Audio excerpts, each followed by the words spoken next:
there. All right. So, hi guys, this is our coffee and code for version control. I'm John, and my assistant today is going to be Carly. That's me. It's right there. Hi. Okay, and then Mercedes says she has to depart early. Okay, cool. Anyway, so like I said, this is version control. It's going to be a very basic introduction. It's going to be more using the hosting platform GitHub than the command line. I will show you the command line just so you can see it. And then if you have any questions, I'll answer them at the end, and we will take it from there. Okay, cool. Let me share my screen so people can see what I'm doing.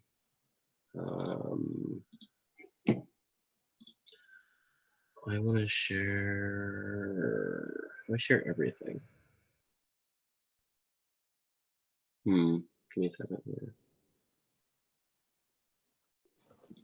Okay, I guess I can only share this one thing at a time then. Okay. All right. Can everybody see GitHub right now? Or at least let me know if you can see it. Carly, can you see it? Yes, I can see it. Okay, cool. So the first thing we're going to do is we're going to create a repo. So we're going to go over to, let me minimize this. There we go, that's in the way. I'm going to create a repo. I'm already logged into my GitHub account. It's really easy to sign up. You just go to github.com and then you go to sign up, and it'll take you through all the basic steps. So I won't show that because it's pretty easy, like everything else that you've done maybe on social media or something like that. So go to new repository after clicking the plus button. We're there, and make sure that your owner is set, which mine is, and then we're gonna call this, let's call it something fun like Hello World, because that's what people do when they start your stuff. And then we'll call this, let's see, I'm gonna call it this just because. You don't have to put a description, I just want to, because I think it's cool. Gentle intro. And we are going to initialize it with a README, just for helps. Your git ignore, you'll use later on. This helps you ignore things that you don't want uploaded from your local machine to your public repo, which anybody could see, and they could do stuff with it if they wanted to. That's for a different time. Licenses, those are something you can read on your own. They're there, but just know that still when you upload to GitHub, anybody can see what you're doing as long as it's not private. So that's just caution there. So we'll create a repository. Cool. So now we have our remote repo. You can see that we have our README. You can see that your README takes the name of what you named it. So I named Hello World, and then my description's here, and it's also here. What else can I do? Okay, and I'm reading some notes that I have, so if you see me referring to it, that's why. Okay, cool. So let's see. Next, we're going to create a branch. So to create a branch, you're going to go over to your branch button over here, and it'll show you that you're already in master because that's the default one. We're going to call this, let's see, what are we going to call it? Let's call it new branch right now. And then after you type it in, it'll pop up, create new branch for master, which we're doing.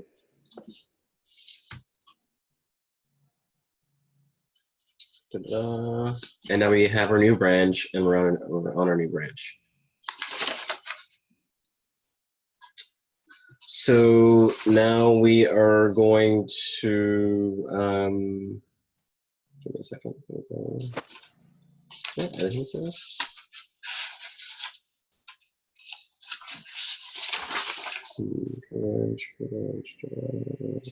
Okay, well.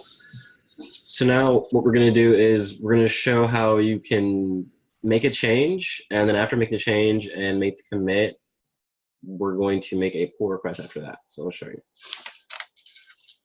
So to make a change to your README, we're going to click our pencil button here, and this brings up the actual edit file live. You can see here, and we're going to change this here. Hello World, something better. A better Hello World. And then we're going to say, change this to version control. There we go. So after we do that, we're going to scroll down and we're going to commit our changes. So we will say update or readme. Spelled that wrong. You can add optional stuff. This helps if you're on your team and they want to know more about it. So we'll just put some gibberish like this for the moment, just for giving information. And then we're going to commit our changes.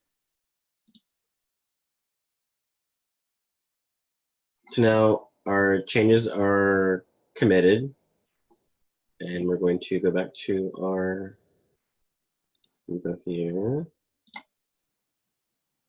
And after we did that, you can see that it pops up, hey, you recently pushed changes to your new branch.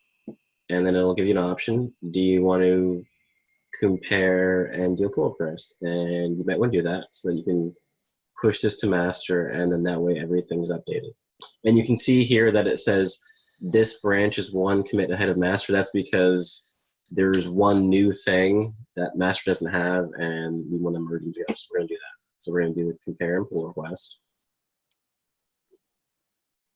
And then from there, you're going to select what base you want to merge it into, and most likely it's going to be master, so it's already selected there. And then you want to, okay, refresh. And then you want to compare to what your current branch is, which is new branch. And then it says it's the ability to merge. These branches can be merged automatically.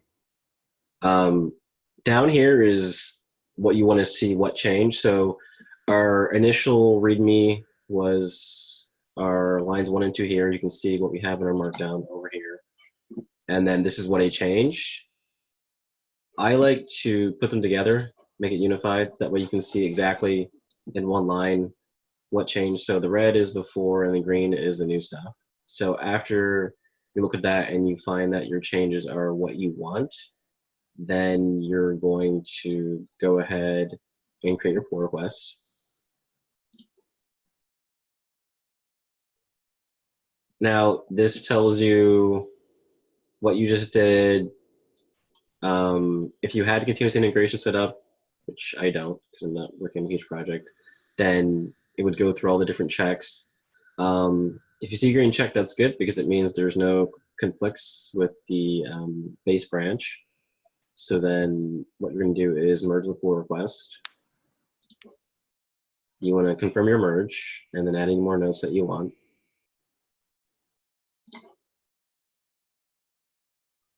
And then now it says your pull request is successfully merged and closed. And because it is, you can keep your branch if you want just for posterity, but you can also delete it. So we're going to delete it.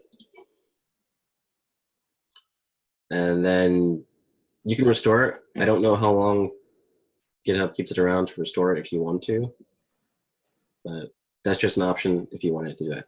And then when you go back to your initial repository, you'll see, and then if you go to commits, you'll see what I just did. So you'll see my initial commit of here. We'll go back. You'll see that I updated my README in my new branch here. And then you'll see that I merged, you'll see that I merge it together. So I know that was kind of really fast just because I'm used to it. So if anybody, if you can let me know if I went too fast, I can slow it down and go back. But that's how you do it from the main website. And it's really pretty simple. Let me go back for a second. Hey, John, I do have a question for you. Yeah. So for the projects that I have on GitHub currently, Yes. I always send them and update them directly to master. Yes. When do I use a branch? When is it necessary for me to use a branch? You would use a branch mainly because you want to test out a new feature and you don't want to mess up your master. Like, it's okay to push the master on your personal project because even I do it. Mm-hmm. and that's because I'm okay with pretty much pushing new stuff all the time to it. Branches are a good way just to really test out new things, especially if you're on a remote team. And let's say you were contributing to the Ruby on Rails open source. You definitely want to use a branch, because if you push to their master stuff, which they won't let you anyway, but if you did and you crash something, you'd be SOL pretty much. So that's when, so it's really good to use branches and just get in the habit of it so you have that, because I know on most teams that would be the way that you're doing it. Okay. Okay. Let me stop sharing real quick and see what people had over there. Oh, there's more chat stuff. Oh, wait, it's still there. Okay, cool. So, did anybody find that helpful, or did everybody find it helpful? I know it may have gone too fast, like I said. Okay, Mercedes says she did. Okay, awesome. And anybody else? Let's see what's on here. Okay, Keisha. I found it very helpful. Okay. GitHub desktop, you're saying? GitHub desktop, same thing. I've not used GitHub desktop, Mercedes, so I am not sure about that. It could be the same thing. Maybe you can tell the audience a little more about that. Like Well, you have more experience. right? No, I don't. I just have enough to be really uber dangerous, and I'm not sure if what I'm doing on GitHub desktop. I've played around with a lot of different things and fun stuff, but I've never actually published anything to the wide world, if that makes any sense. Okay, and, yes, it does. And so, because I love using Sublime and all that stuff there on my own computer. So when I'm looking at GitHub desktop, and I'm not even quite sure how I got this. I've moved since I put it on my computer. Okay. Like the man behind the curtain doing all these things, I got no clue. Okay. So I'm looking at this, and I've just hit create new repository, and I'm going to try something, and I'm going to try to figure that out. But okay, so I'll have to Google that and figure out what's going to happen. Okay. All right. Okay. That makes sense. Awesome. Okay. That's fine. So Hey, John. now that yes. Sorry, I was going to jump in. How now can I, since I've got your GitHub, I've got the hello world up on my computer over here. Now, if I were to create a branch, I mean, if I were to add to something, do you have to approve me? That's a good question. Yeah, so that's where we were going next. So this is where forking comes into play. So what forking does is it makes a copy on the server side, which is GitHub. So it'll be on your repository right now after you click fork, and that way you can contribute to it. And I'm gonna walk you through it just so we can see it live in time. And then if you want to share your screen, that way people can see what's happening while I'm walking you through. Okay. It's a good thing I got rid of all the crazy stuff. so nobody can see that. Okay. All right. Cool. And okay, I need to, let's swap this out because I have you on my screen. Okay, if you can scroll up. Yep. Yep. And then go to repositories. Repositories. There you go. There we go. And then click Hello World. All right. And then you see where it says fork in the upper right-hand corner close to below your picture. So now we're going to fork it. Okay. Yep. Click fork. Yay, only a few seconds. Cool. That's funny. Okay. All right, so now. Oh, I see. That's you me. have, yeah, so you have an identical copy of the repository that I just created, and now you can do stuff with it, and then after you make changes, you can make a pull request, and then that way you can say, hey, I want to add to this. Does my stuff look cool? Do you want to put it in? And then that way you'll have added and you'll get bonus points for it. Okay. So let's walk you through it. So now that you've forked it, which this is a good thing. So to create a new branch, you're going to go over to branch, the branch button. Oh, wait. No. Sorry. Go back. Yeah, go back to code. Sorry. So you see where it says branch on the left-hand side? It's a button On the left. There we go, that one. Okay. Okay. Now, type in whatever branch name that you want. We'll call it Carly's branch. Okay, that works. And then, there we go. So now you're on Carly's branch. So now we can make a change. So let's make a change to the README. So you can either click the pencil. Yeah, so you can click the pencil or the file, but now that you're already there. So you can make a change. So you can type in whatever you want. Carly was here. There, some graffiti. All right, okay. And then scroll down. Okay. And then we're going to commit our changes. So you can. I didn't put any comments. So you don't have in to. there. Yeah. So you don't have to, but it's good if you're doing it for real. Okay. So now that we've made the change and it's on your branch, we are going to make a pull request. And to actually do that, go up to pull request. Okay, right here. Yep. And then we're going to do a new pull request. So go to the right-hand side, click new pull. Okay. And then we're going to select, okay, so this is, let me make sure we have it. Okay. So you want to commit to, okay.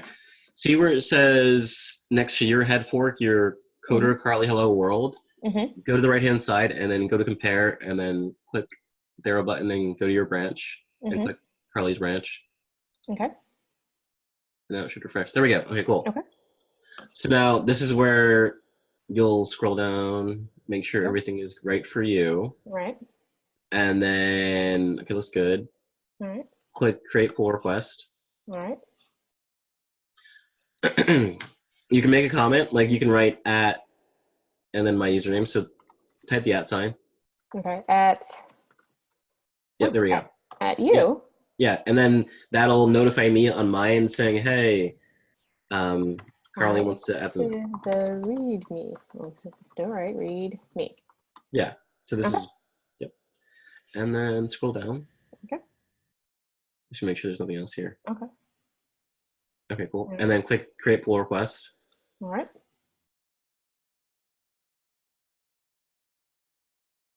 All right. So we're almost there. So now that it says this branch has no conflicts with the base branch, which is good. You could write a comment if you wanted, but you don't have to. Okay. Excuse me. And then, oh wait, I have to do something on my end. Sorry. Okay, cool. So now you've done something on your end. I'm gonna go on my end. Okay, in full screen. That's why I can't see. Okay. I can stop my share here. Yeah, and then I'll share mine. That way people can see. All right, go for it.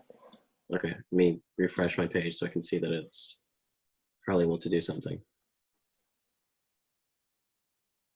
Oh, okay. There it is.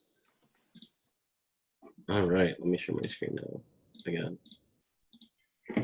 GitHub version. Okay, let me squash that.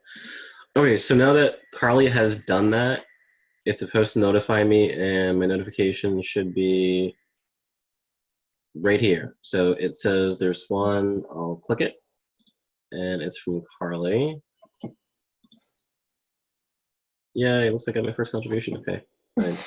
Anyway, so badge, yes.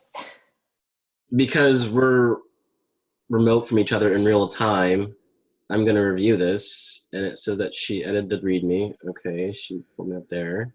There's no conflicts. I'm going to see what she did. And okay, I can look at it. And I can see that she wrote that there. All right. And it showed what files were changed, which is good. And then I'm going to go back.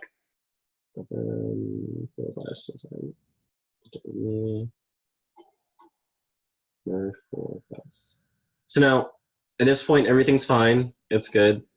I want to accept it into my repository, so I'm going to merge it. Confirm the merge. And then it has been successfully merged. We can see that. So if we go back, we can see from our commits, and you'll see the actual latest one, that what Carly did merge into my master, and everything's up to date, and then we can confirm that with our repos. So that's how you'd work on a team if you're doing the same project and you want to collaborate together with somebody. They would fork it, make their changes, write the comments, open a pull request, and then you'll go to pull request. We'll see what it is, and then make sure it doesn't click with anything, and then merge it in if that's what you want. And then that's how you do forking and then branching. And that was cool because on my screen, as soon as you merged it, it turned purple instead of green. On my screen, everything turned purple, and it says merged now, and it says your pull request is successfully merged and closed. I can delete that branch I created. So so that's good. And so that's how you can work on the same project, and then not have to worry about messing with something else. And then each time it gets updated on your end, if you had it on your local machine, you would do a git pull and then pull in any new changes when you're going forward from there.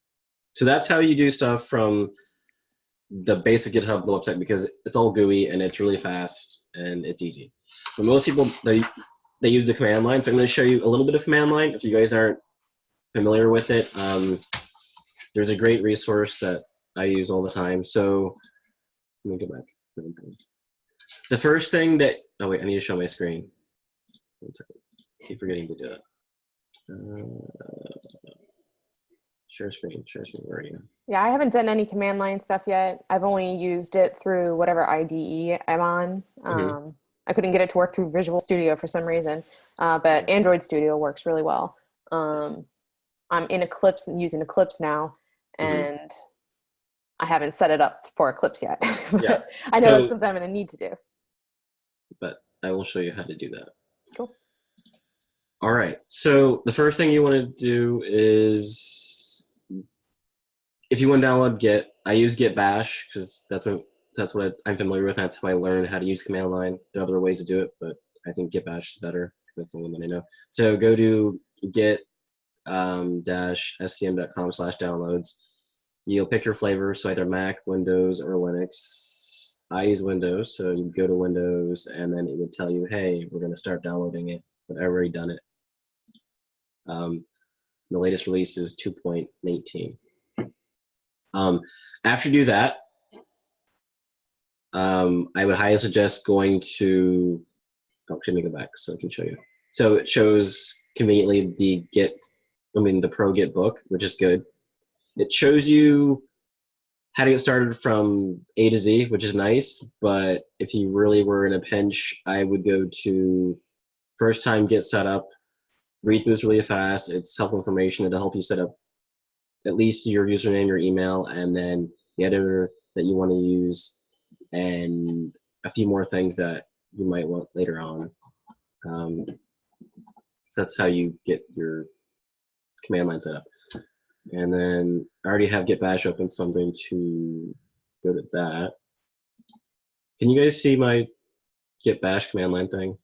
It should show, actually, let me move the share over. Hey, Carly, can you see it? I don't know. Or did you disappear? There we go. I was muted. Sorry. No, I don't see it right now. Okay, okay, then I have to get to it then. 1 second. I didn't realize that you can only share one thing at a time. Okay. So now you guys should be able to see my command line screen. Yes. All right, cool. All right. So this should go by pretty fast because I just showed you guys how to make a repo from GitHub, but this is how you make a new repository and publish to GitHub from the command line. So the first thing that you have to do is, somebody said chatty stuff. Make a new repo. So I'm going to make a new repo, but I won't show you that I did it just because you guys already know how to do it now. So I'm going to make a new repo. I'm going to call it something like, let's do test repo. That's fine. And then okay. So actually, I should probably show you this. That way, you know. Mercedes asks, can the command line screw up your computer? It can if you don't know what you're doing, but there are things in there that'll prevent you from pretty much hurting yourself. Like, so if you type a command wrong, it'll say, did you mean this? But for the most part, if you don't know what you're doing, you should be fine because you wouldn't know how to do it in the first place. But then again, I could be wrong because people do type in stuff just to be fun. Okay, so we have to create another new repo. And when we do this, we don't want to initialize it with a README, and we don't want to mess with these. And you'll see why in a second. So you have to create the repo first on GitHub. Yes. And then you'll be able to command line to it directly after that. Yeah, and then here's the fun part. After you do that, it tells you what to do.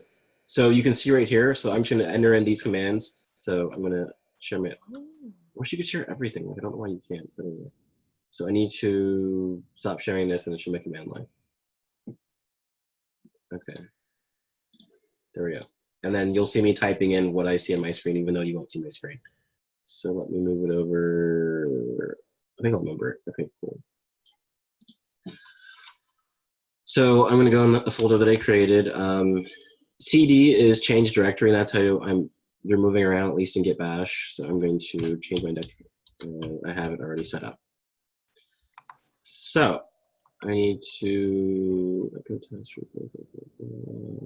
first we're going to do git init, which is the command, and then I'll initialize the repo that we need.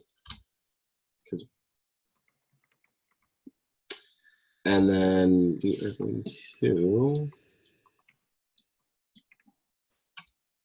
are going to add a README. So we're going to do git add README files. Hold on, .md. Wait. Oh, I didn't create it. Sorry. I need to create it first. That would help me. Echo. I'm just using what they have. Okay. Echo.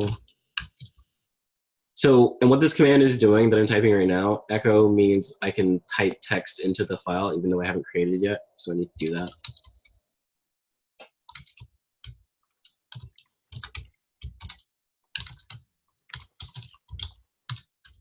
Okay, so now we have our file, and we can check that we do by typing ls command, and it will show us the contents of our current folder. Now we can add it to our actual staging area and be ready to commit it. So we're going to do git add readme.md.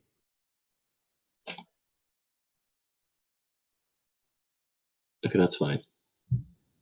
Do you find this more efficient than, I mean, because I've only worked through an IDE since I started, and I've never done any, typing, in a notepad, or I have taken stuff from notepads and put it in. Do you find it more efficient to do it from command line?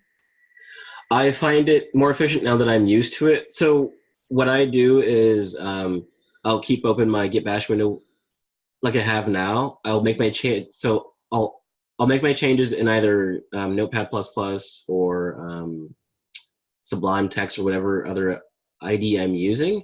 And then after I make the changes, I will perform a git status to see what I'm doing. Like right now, because I've already added it, it tells me I'm on my master branch, and you can see in the blue right here that it shows me that I'm master. It shows me that I haven't done any commits yet, only because I just added it. And I'm going to commit it next. But I go back and forth between it. It's just, so it does go faster if you use the command line, because with the GUI, you have to wait for the GUI to update itself, basically. Even though command line does it too, but it's just faster. I agree. I like command line too. I never use a GUI. I remember when I first learned, I started with a GUI and it really confused me. I don't know why, it just was really confusing to me. I'm not sure why, but the command line, I type quicker than clicking through windows. For me, that's why I use the command line. So, and it's always 3 steps for me: git add, git commit, git message. Oh, git push. So I guess there's 4. You know what I mean? So and that's the way that I always do it: add, commit, push, and then I move on. So it's for me to do it that way. All right, cool. So now we're going to commit our file. So we're going to do git commit So git commit is the command that'll push it to the staging area. It won't be on your remote repo just yet. And -m is a command you'll use so that you can type in a message and you'll see that pop up onto your remote repository once we finish. So after we've done that, we're going to do a git status again. I like using git status just to show what I'm doing at the time. And now it says on branch. Okay. Nothing to commit yet. Did you add it? One second. Yeah, I did add it. We need to. Oh wait. Okay. So next thing we have to. So because our local Git doesn't know about our remote repo that we just created, we have to add that. So let's do it. And this is the command for it. And I'm just typing what I showed you guys earlier as far as what to add. And let me look at it real quick. What is the test report? Okay, it's a test report. Okay.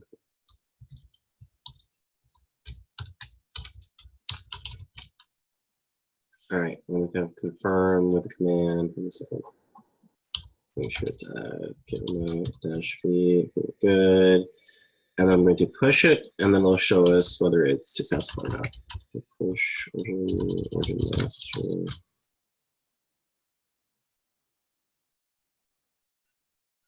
Very cool. All right, so it pushed it, which is good. So it says that it pushed to my remote test repo, pull new master, and it said that it's on master branch. So now we can go back to our main thing here and refresh. There we go. So it pushed it. It shows my commit message here, first commit. That's what I did. So that's how you do it from the command line. I'm gonna stop sharing.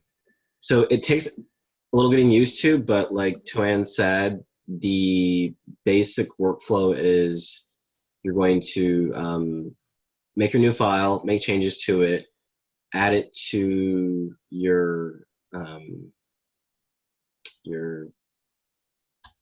with the git add command, check your status, and so that way you can see what you're adding, and then you're going to push it, and then rinse and repeat that cycle, and then go through it. The other commands that you can see, and those are like the more advanced ones, you maybe only need those if you run into like maybe a merge conflict or some other things, but you probably won't if you take your time and read your messages and you're just diligent. That is it. It's going faster than I thought. That's good, I guess. Good. Any other questions? Maybe Carly or Toann? I just have a comment. Great Yes. job, thank you, John. If you guys ever, GitHub is really, the great thing about when I first started coding, I didn't know everybody was such a sharer. Like if you see a project that you like and you want to play with it and you want to see if you can replicate it on your own machine, that's why John was telling you, you fork it and you create a branch on your own local machine and you play around with it, you can break it, and you'll never harm the other person's project. So like, I'm going to show you guys something real quick. I did a project and people had forked my project and they had questions about it. And so I'm just like, oh, okay. So I changed my README to include questions that people would have when they're working on my project. So I'm going to share screen real quick, okay? Mm-hmm. Just to do, where is it? This one? Where is it? All right, I have a lot of windows going on. Hold on, let me close everything out first. Where is it? Hold on. I just spent a lot of time going through, it wasn't just, but it was a couple weeks ago, redoing all the README files for the stuff that I have on there. And it looks a lot better once you, it makes it very presentable. And I've got animations like of the apps that I've done, you know, clicking and stuff like that. And I think that was the one thing that I read about Git is like, if you're committing a project up there, you just make sure you have a really nice README file. And after I did that, and I was like, oh, I see. It's just like commenting your code. Yes. So READMEs do help. I think I learned how to write READMEs by finding ones that I liked, by reading through them and going through them and saying, hey, well, if I didn't know anything, could I go through it and actually install it? And then I pretty much open up the README files and just copy their structure, and that's how I change mine. But I know everyone does them differently. Mm-hmm. So I think Toanne. No, okay. Toanne, are you frozen? I thought she was. I don't know what's going on. That's really weird. Full screen. I don't know what's going on. Hold on. Wait, oh, can you guys see me? Oh, yes. I can see you. Yeah. Yes, because you're the host now. This one. Okay, let's try this. Let's do this one more time. Let's see if this will work. Okay, you guys should see my popsicles, yeah? Yes, popsicles. Mm-hmm.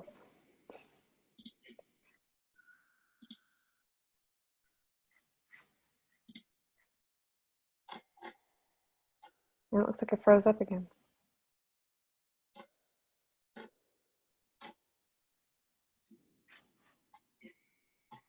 Yeah, it froze up on me. Okay, let me check. Zoom doesn't like popsicles, apparently.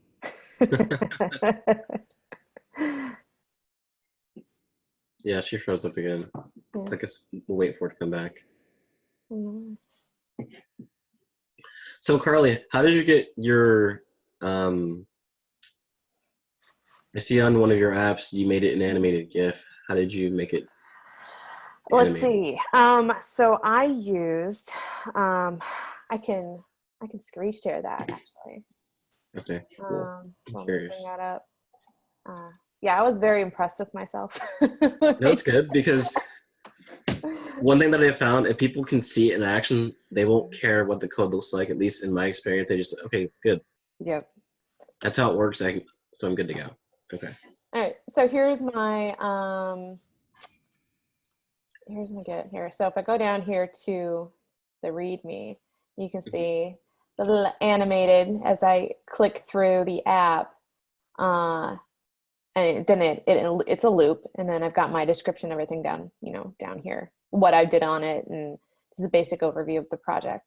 To do that, I used QuickTime to record a video, and then I found a website that will convert the video to an animated GIF. Okay. So you can see that up here. It says tour guide animated. So I did that for, I think most of my projects. Here's my movie news app. I think this is the one I had the most fun with. So I learned how to parse an API. I parse the JSON from an API. Clicking on news articles and then it opening up in the Guardian. Cool. Yeah, I was like, yeah, go me. But then I learned there's different codes to make bold fonts like that. If I bring that up, just that little hashtag and using here you can see the animated GIFs and stuff like that. So I guess there's more than just, there's some more little add-ins you can use to make your README pretty. But yeah, it turns out though, QuickTime tends to have issues on Macs, and I ended up with a problem on my computer because of it. And so I had to actually go through and reboot into safe mode, and then I think clear the cache completely out of the computer to get rid of the problem. So I don't know, maybe caution. I don't know why I had so many issues. But it converts it really well on this website that I found. I can't remember the name of it. I'll have to look it up. That does the conversion. Okay. But it was actually really easy to create, except for having to reboot to safe mode. Okay, awesome, cool. Yeah, I was just curious because maybe I might go back and update mine, but I'm not sure yet. I'll have to look at mine actually and see what I actually did. And that was one of the things that I liked about other people's README files. I was like, oh, so that's what it is, you know, because Yes. I'm a visual person. Like, sure, show me the code. That's great. But let me see what it does. Let me see what you have. That's how I work. So. Yes. Like people always say, show me, or at least have like, if you can show even a live version, which is better, like getting a link, and that's great too. If you can't, then pictures are nice. Toanne, were you able to get yours to work? Every single time I try to screen share, I get, okay, I'll do this one last time. Let's see if this will work. And if not, I can always bring up I can screen share and just bring up whatever you want me to bring up. Let me try this one more time. You guys see this? Yes. You're moving better now. Okay. So this is just a project that I had that had been forked a couple of times. And I had pictures of what it does, but someone had an issue with it. So they messaged me saying, hey, I get this error when I do a sign up. Like, no authorized user, what's wrong? And someone else that had forked it said, hey, this is what you need to do. And so I'm just like, oh yeah, this is a good thing to add to my README because people may not know how to set up a database. So after I read this, I went back into my project and I added up a setting up, like how to create migrations and databases and how to create a super user. So it's really nice if you work on a project with someone and, or you fork a project that you like, that you want to do, that if you have questions, ask the person who has made it and say, hey, mine does not look like yours at all. What am I doing wrong? You know? So, and people are like, oh, I just assumed that you knew Python and you knew how to do databases. You know, you make that assumption if people are forking your project, they know that platform, but sometimes people just want to play around with it and you're like, oh, okay, well, here you go. So that's a good way to always put in your READMEs, like, how do you set up this project? You know, and like, what do you need to do to set up this project? I wanted to say. And sometimes you learn that there's a lot more than you thought. Like, because I use Windows and I know a lot of people use Mac and Linux, the README is set up for that, even though it's implicit. So you have to go through and test each step out to figure it out. Hey, what am I doing wrong? So that's kind of part of the process too. And eventually you'll learn how to do it as you go along. Who's in the show? Okay, so, teacher said some, okay, never mind. And I think that's it. Do we have any more questions? Anybody? Questions, comments? No? Okay, cool. Yeah, so that went faster than I thought. And hopefully people learned how to at least